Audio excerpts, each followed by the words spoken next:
تو یہ ہمارا سیکنڈ لیکچر ہے یوکے کانسٹیٹیوشن کا۔ پہلے لیکچر میں ہم نے کافی ڈیٹیل کے ساتھ بات کی تھی۔ ایکچولی یہ جو لیکچر ہے یہ بیسیکلی فرسٹ لیکچر کی کنٹینیویشن ہے۔ فرسٹ لیکچر میں ہم نے بات کی تھی یوکے کی جو کانسٹیٹیوشنل ڈیولپمنٹ ہے، پارلیمنٹری سسٹم ہے، ایک ڈیموکریٹک سسٹم ہے۔ اس میں ہم نے ہاؤس آف کامنز کی بات کی تھی، ہاؤس آف لارڈز کی بات کی تھی، ان کے فنکشنز اور لیجسلیٹو پروسیجر کی ہم نے بات کی تھی، اور ساتھ میں ہم نے کیبنٹ کو ڈسکس کیا تھا، پرائم منسٹر کو ڈسکس کیا تھا۔ تو اگر وہ لیکچر آپ لوگ مس کر چکے ہیں تو نیچے یوٹیوب پہ لنک دیا گیا ہے، آپ لوگ وہاں سے اسے فائنڈ آؤٹ کر سکتے ہیں۔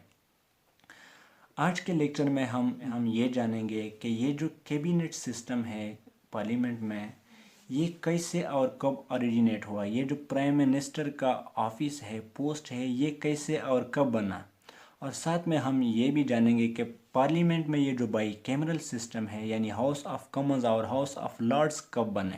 لیکن ان چیزوں کو سمجھنے سے پہلے ہم یہ جانیں گے کہ یونائٹڈ کنگڈم کے جو کرنٹ انہیبیٹنٹس ہیں، لوگ ہیں، یہ ہسٹوریکلی کہاں سے آئے ہیں۔ تو یہ بات آپ کے ذہن میں ہونی چاہیے کہ گریٹ بریٹن پہ بہت سارے فارن رولرز آئے، انہوں نے ان پہ اٹیک کیا اور ان کو کانکر کیا اور ان پہ حکومت کی۔ تو اگر ہم بات کریں، سب سے پہلے رومنز نے بریٹن پہ اٹیک کیا، رومن نے بریٹن کو کانکر کیا، ان کی حکومت چلی 450 تک۔ کرنٹلی جو اٹلی کے لوگ ہیں یہ بیسیکلی رومنز کے ڈیسینڈنٹ ہے۔ اس کے بعد بریٹن پہ اینگلو زیگزان آئے، اینگلو زیگزان نے بریٹن کو کانکر کیا اور ان کی حکومت چلی 450 سے لے کر 1066 تک۔ کرنٹلی یورپین جو کنٹریز ہے جس میں ڈنمارک، ناروے اور سویڈن ہے، ان کے جو لوگ ہیں یہ ڈیسینڈنٹ ہے اینگلو زیگزان کے۔ اس کے بعد بریٹن پہ اٹیک کیا نورمان نے، ان کی حکومت چلی 1066 سے لے کر 1150 تک راؤنڈ اباؤٹ۔ نورمان بیسیکلی فرانس میں نرمنڈی کے رہنے والے تھے۔ تو اب یہ جو رومنز آئے یہ اپنے ساتھ لوگ لے کر آئے، بریٹن میں آباد ہوئے، اسی طرح اینگلو زیگزان بھی اپنے ساتھ لوگ آئے، نورمان بھی اپنے ساتھ لوگ لے آئے۔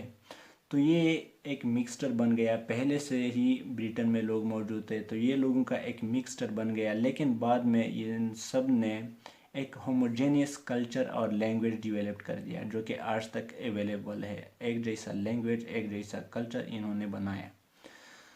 تو یہ ڈسکس کرنے کا مقصد یہ تھا کیونکہ ابھی جو ہم کانسٹیٹیوشنل ڈیولپمنٹ ڈسکس کریں گے وہ کانسٹیٹیوشنل ڈیولپمنٹ جو ہے وہ ڈیفرنٹ ٹائم پیریڈز میں ڈیولپڈ ہوئی ہے، ڈیفرنٹ ٹائم پیریڈز میں کچھ نہ کچھ ڈیولپمنٹ جو ہے وہ اوریجنیٹ ہوئی ہے۔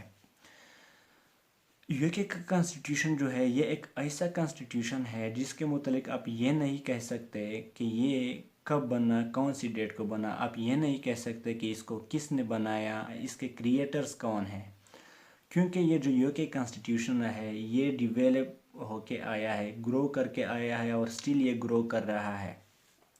تو اب ہم پارلیمنٹ کا جو کیبنٹ سسٹم ہے پہلے یہ جانیں گے کہ یہ کیسے ڈیولپڈ ہوا، یہ کیسے گرو کر کے آیا ہے۔ تو یہ بات آپ کے ذہن میں ہونی چاہیے کہ بیسیکلی جو فرسٹ اسٹیپ ٹورڈ ڈیموکریسی ہے وہ اینگلو زیگزان کے دور میں شروع ہو جاتی ہے۔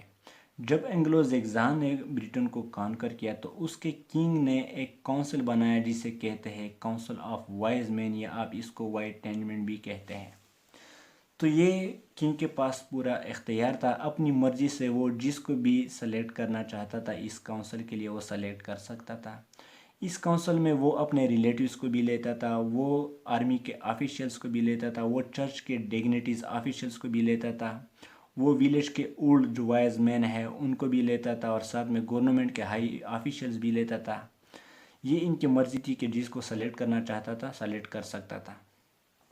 اب یہ جو کونسل آف وائز مین ہے وہ کنگ جو ہے ان کو ڈائریکشنز دیتا تھا، ان کو کام دیتا تھا، لیکن اس میں بات یہ تھی کہ یہ کونسل جو ہے اس کا ٹائم پیریڈ فکس نہیں تھا کہ انہوں نے میٹنگ کب کرنی ہے، یہ چیزیں فکس نہیں تھی۔ دوسری بات اس میں یہ تھی کہ اس کونسل آف وائز مین کے جو ممبرز تھے وہ بھی فکس نہیں تھے، زیادہ بھی ہو سکتے تھے، کبھی کم بھی ہو سکتے تھے، اور ساتھ میں اگر ہم اس کے پاورز کی بات کریں تو انیشیلی کنگ جو کچھ کہتا تھا یہ لوگ مان لیتے، لیکن بعد میں इन्होंने किंग के जो आर्बिट्रेरी डिसीजंस थे उस पे ऑब्जेक्शन करना शुरू कर दिया, यानी किंग को क्वेश्चन करना शुरू कर दिया, जो कि पहले ऐसा पॉसिबल नहीं था। तो यहाँ से आप लोग कह सकते हैं कि एक्चुअली जो डेमोक्रेसी की डेवलपमेंट है ये यहाँ से शुरू होती है।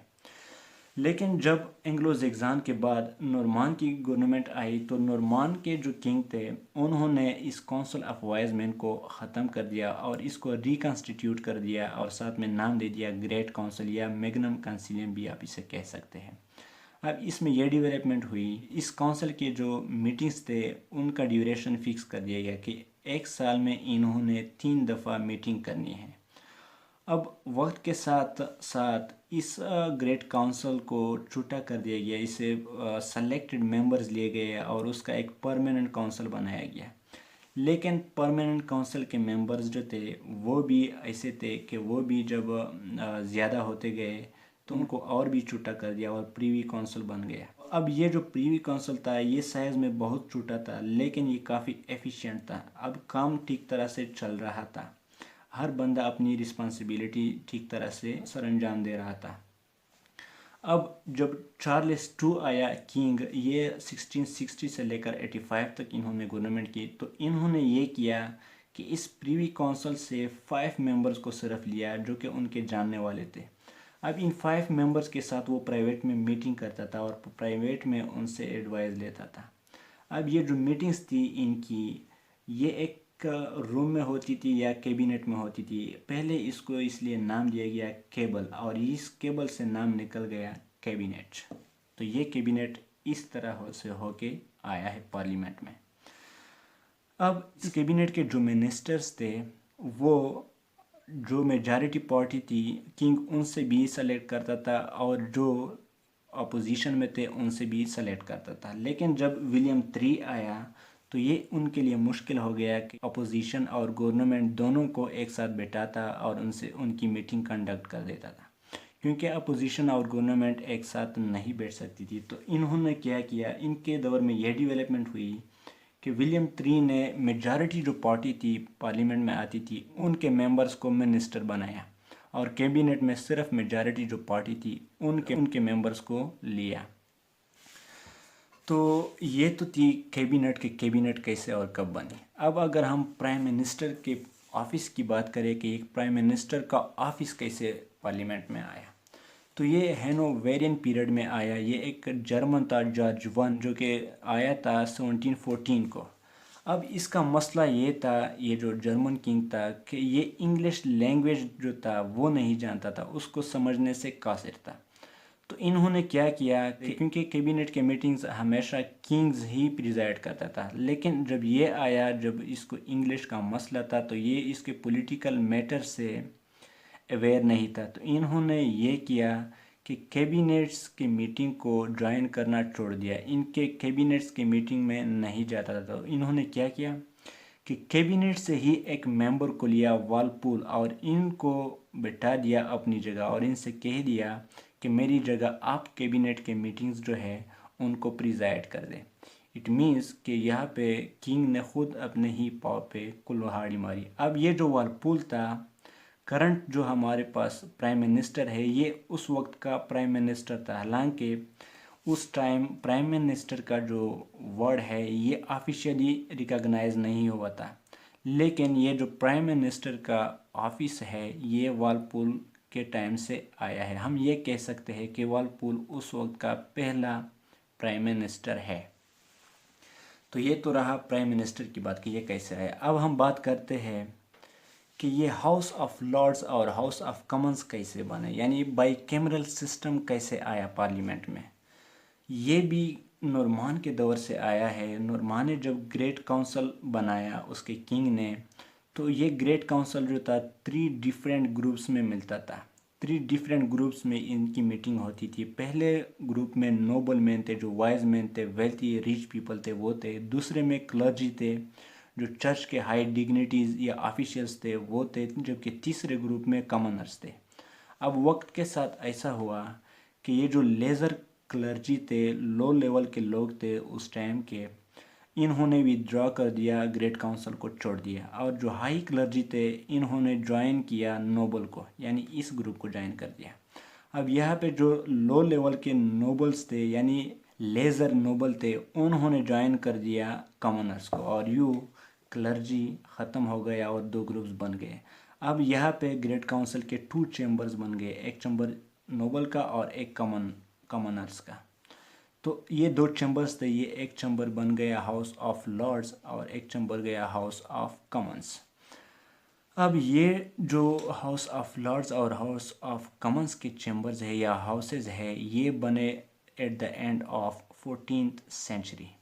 तो ये रही कॉन्स्टिट्यूशनल डेवलपमेंट पार्लियामेंट की कि ये जो पार्लियामेंट है ये हमारे पास कैसे बन के आया है। जो कुछ हमने डिस्कस कर दिया ये कॉन्स्टिट्यूशनल डेवलपमेंट थे, क्योंकि यही चीज़ें कॉन्स्टिट्यूशन का हिस्सा बन गए हैं, यही चीज़ें डेमोक्रेसी का हिस्सा बन गए हैं। हमारे पास जो डेमोक्रेटिक सिस्टम है वो इस तरह से होके आया है, यानी ग्रो करके आया है डिफरेंट पीरियड्स में।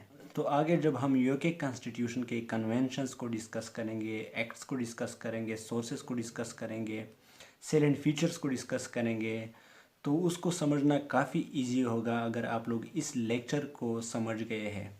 अब नेक्स्ट लेक्चर में हम डिस्कस करेंगे कि ये जो किंग था इसके पास चूँकि एब्सोल्यूट पावर्स थे ग्रेट ब्रिटेन में, ये खुद एग्जीक्यूटिव भी था, ये खुद सोर्स ऑफ लॉज भी था, ये खुद हाईएस्ट कोर्ट ऑफ जस्टिस भी था। तो ये जो पावर्स थे ये कैसे पावरलेस हो गया किंग, और जो है वो हाउस ऑफ लॉर्ड्स के पास कैसे ट्रांसफ़र हो गया, और उसके बाद हाउस ऑफ लॉर्ड्स को कैसे पावरलेस कर दिया गया, हाउस ऑफ लॉर्ड्स के जो पावर्स हैं वो हाउस ऑफ कॉमन्स के पास कैसे आ गए। ये चीज़ें हम डिस्कस करेंगे नेक्स्ट लेक्चर में। तब तक के लिए गुड बाय।